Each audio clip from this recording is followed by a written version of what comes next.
ගොඩක් හාමුදුරු හිටියා. එක හාමුදුරු කෙනෙක් බණ කියනවා ගල් ගුහාවක. ඒකේ වවුල්ලු 500ක් ඉන්නවා ගල් ගුහාවේ. එතකොට මේ වවුල්ලු 500ම ඊළඟ ආත්ම භාවයේ මිනිස්සු වෙලා උපදින.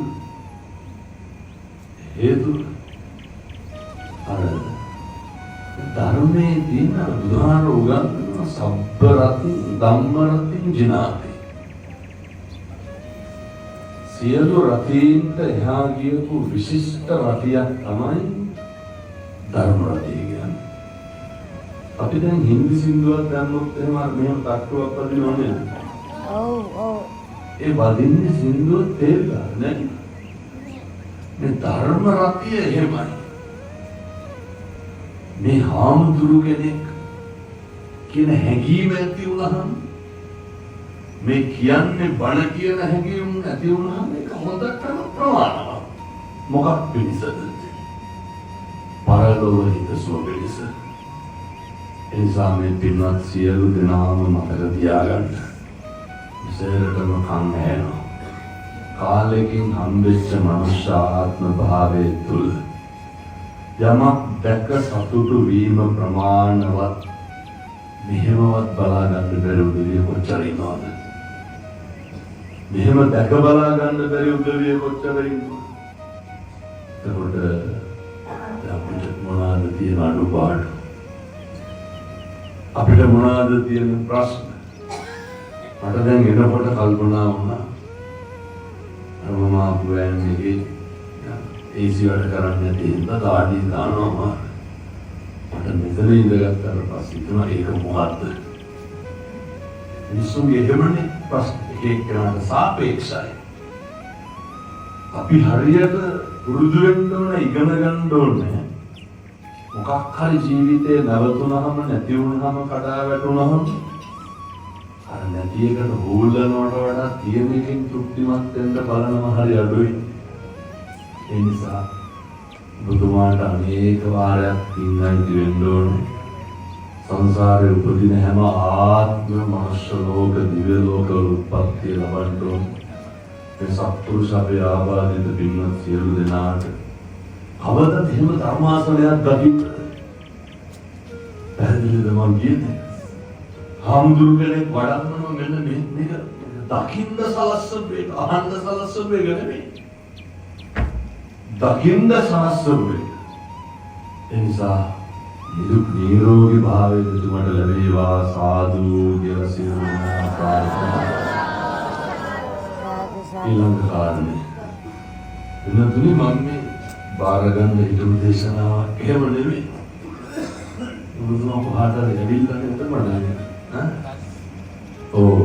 ඇවිල්ලා මම කිය ආපු ගමට බේරෙන්න බැරි ගමට බාරගත්තා මිසක් ගන්න. මොකද මට ටිකක් ධර්ම දේශනා අධික නිසා මම සාමාන්‍යයෙන් පහුගිය දවස් තුනේ ලක්ෂයකට විතර බණ කිව්වා. අසාගල පන්සලේ 40,000ක් විතර හිටියා. මුල්ගිරිගල 10,000ක් විතර හිටියා. ප්‍රය 10:00කට ගලිගම බණක් කිව්වා. කොල්ල බණ ඇහුවේ ගාලු පාරේ ඉඳගෙන ගාලු පාරකට බැලුවා. ඉඳ නැතේ කප්පරතොට. එතකොට මෙච්චර අධික කාර්ය බහුලකමක් තිබිලා මම ඇත්තටම හිතුවේ මේ වගේ කටයුත්තක් කියලා. මෙහෙම දන්නවනම් හරි මීට වඩා උනන්දු වෙනවා. ඉතින් මමත් සෑහෙන්න පින් කරලා තියෙනවා.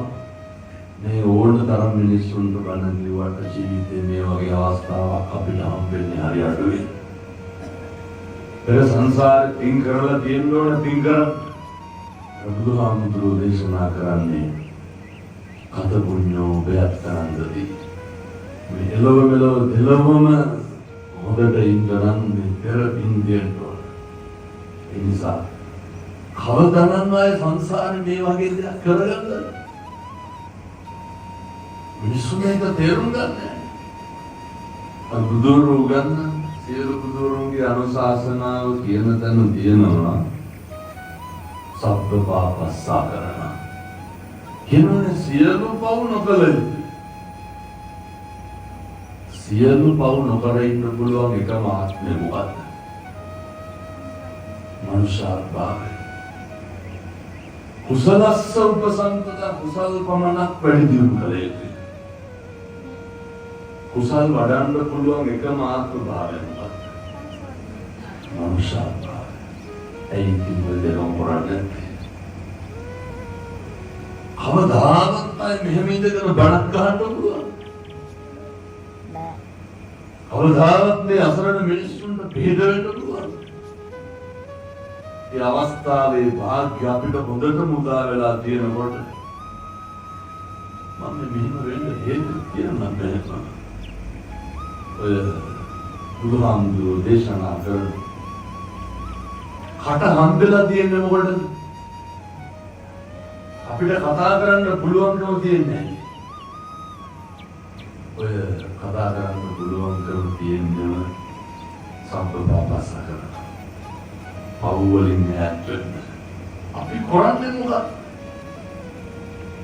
කතා කරියොත් මොනවද කියන්නේ? මේ වෙනකොට කතාවල කුමාර කීයක් විතර කියලා දෙනවා. කොහොමද ඒකට වැඩි කුමාර පගෝදි ගණන් බලලා ඇති. බෞද්ධ බින්ද අච්චර අකුසලය. මිනිස්සුන්ට කතා කරන්න හම්බෙන්නේ අනෙකට යහපතක් කරන්න විතරයි. මොකද තියාගන්න. මේ අතපය වැඩ කරන්නේ අනෙකට යහපත කරන්න විතරයි. ඒ කකුල් වැඩ කරන්නේ මොකටද? අනෙකට යහපත කරන්න. අනෙකට යහපත කරනකොට තමයි පින්නතුනි අපිට යහපතක් සිද්ධ වෙන්නේ. අපිට දැන් අපි කොච්චර ඉන්නවද මම දැක්කා. මම ඔය පශ්චාත්තාපී දිලිසිතන ආරම්භකොට මම කියන්නේ මොහොම ඉක්මනට ගෙවල් වල ඉන්න උදවිය හරි ඉක්මනට අනේකට බයිනවනේ. ඒ කියන්නේ වැඩිපුරම අම්මලා ගණන් ගන්න කාගෙද? අල්ලපු ගෙවල් වල මිනිස්සුන්ගෙන්ද, පාර යන මිනිස්සුන්ගෙන්ද, ගෙදර උදවියගෙන්ද? ගෙදර උදවිය. එතකොට හොඳට තේරෙනවා මේ කට්ටිය. ඔය මමත් එක්ක පන්ති ඉන්න ගෑනු ළමයි වචන දෙක තුනක් තේරෙනවා. මම මුදිත් කුහරෙන් බැලගෙන යනවා ටෙලිෆෝන් එකේ. ඉවරුණාට පස්සේ මම අහුවා කාටද බණින්නේ? දක්කා ෆෝන් එක ඩෙස්ක් උඩ දාලා පංජාබ් ගෑනු කෙල්ලේ. මම කියනවා අමුදුරන්නේ මේ අමුදුර කියන්නේ නම කියලා තව ඩේටා ඔන් කරලා නෑ. කාටද බයින්නේ? boyfriend hari mandangnya ada benar dia.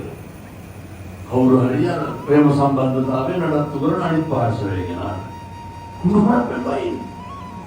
බලන්න ගාලා ෆෝන් එකේ. මට මතක් වුණා මට කල්පනා වුණා කොච්චර පවුද. කොච්චර අකුසල්. ඒකේ තියෙන කනගාටුදායක පැත්ත තමයි මිනිස්සු කවදා හරි කාට හරි ඉන්නේ ඔය කටින් කුණුහරුපයක් කිව්වනම් කිව්වේ අපිටද අනුන්ටද? අපි කවදා අපිට කුණුහරුපයක් බඳ ගන්නවද? කාටද බඩින්නේ? අපි බණින්නේ අනුන්ට. පව් පිරෙන්නේ කාටද? මොකටද අනුන්ට කුණුහරුපෙන් බැලලා අපි පව් පුරවගන්නේ? මිනිස්සු වෛර කරන්නේ කාටද? දැන් ඔය මේ දේවාල ගාන ඉයපුවාම බලන්න ගාන පොල් ගාන පොල් ගෙඩියක් ගානේ මොනවද කියන්නේ? ඔය කියන්නේ දැඹරියන් කෙලවියන් හැප්පියන් කුඩුවයන් අවිභාග පාසෙන් පොල් ගන්නවද නැහැ? හැදි ගෑරියන් අර අඹරණෝනේද ගිහිල්ලා සීනි පිළිස් මගෙන් හම්බෝල අර මෙන්නේ අර අඹරණෝනේද ගොළුවෙන් කියලා. මේ නාටක ප්‍රතිබල සමහරව කියනවා ඔය කියන්නේ තොපි අපේ ඇස් ඉස්සරහම විඳවන්න ඕනේ කියලා. මිනිස්සු කියනවා කවදා හරි තොපි අපේ ඇස් ඉස්සරහ විඳවන්න ඕනේ. විඳවන්නේ කොහොමද කියලා. ඔය අප්පගාට දරුවෝ ඉපදුනා කවුද වැඩිපුරම විඳවන්නේ? අම්මයි තාත්තයි. පේනවද අපේ ඉස්සරහ විඳවන හැටි? අපි අපේ ඉස්සරහ විඳවන්නේ. කරන කලට පව් මිහිරිය මිසෙයි. විඳින කලට දුක ඉන්නේ දැඩිසේ. මතක තියාගන්න. එක වචනයකින්වත් අකුසලයක් නම් කරගන්න එපා.